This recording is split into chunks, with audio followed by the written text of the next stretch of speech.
Bonjour, je suis Jérôme Brochot, restaurateur à Dijon et à Mont-Soleil-Mines. Aujourd'hui, je suis heureux de vous partager la recette de ballotines de poulet de Bresse, foie gras et trompette de la mort. On va commencer par désosser entièrement le poulet de Bresse. Alors, pour commencer, je vais couper à l'aide d'une paire de ciseaux les ailes juste derrière l'articulation. Au niveau des après-cuisses, pareil. Au niveau du cou, je vais faire une incision. Je vais couper le long en récupérant un maximum de chair. Maintenant, je vais faire la même chose de l'autre côté.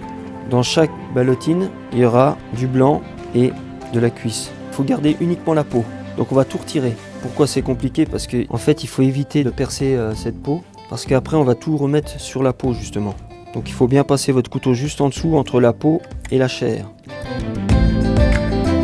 Cuisse après cuisse, il y a énormément de nerfs. On va essayer de le retirer et ensuite je concasse le tout. Le filet, je vais l'émincer. J'enlève la partie graisseuse. Je vais reprendre la peau. Je vais disposer mon filet en premier, dessus, sur toute la surface du poulet. Ensuite, je vais rajouter la cuisse et l'après-cuisse concassée. Donc maintenant, je vais assaisonner de sel et de poivre. Donc là, mes trompettes de la mort, je vais m'en servir maintenant. Je vais les concasser. Je vais mettre une fine couche sur ma chair de poulet.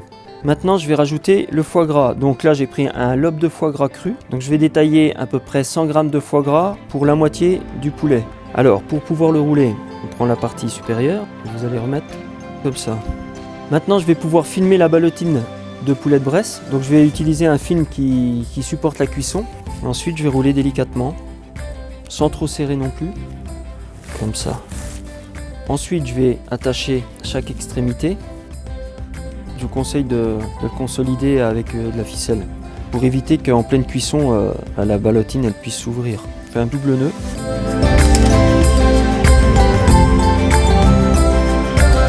Je vais éplucher l'oignon.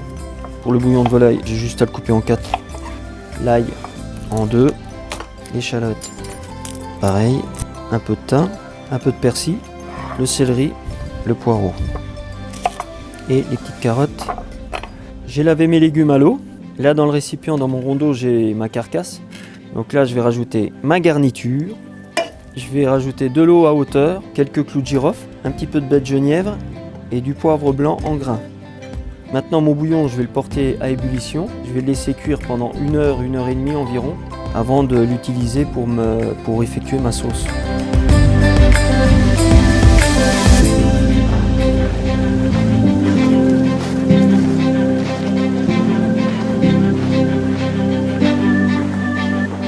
La ballotine est cuite, je retire complètement le papier film.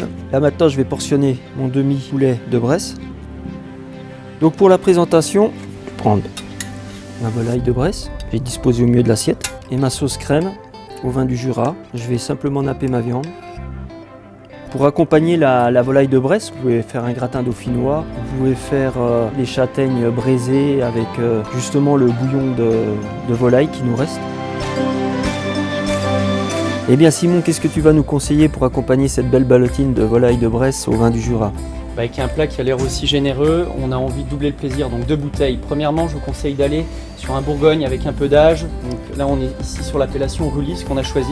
Premier cru lait margoté, millésime 2013, domaine Vincent du Régential. Donc le Bourgogne évolué avec les arômes brioche, côté beurré, ça ira très bien.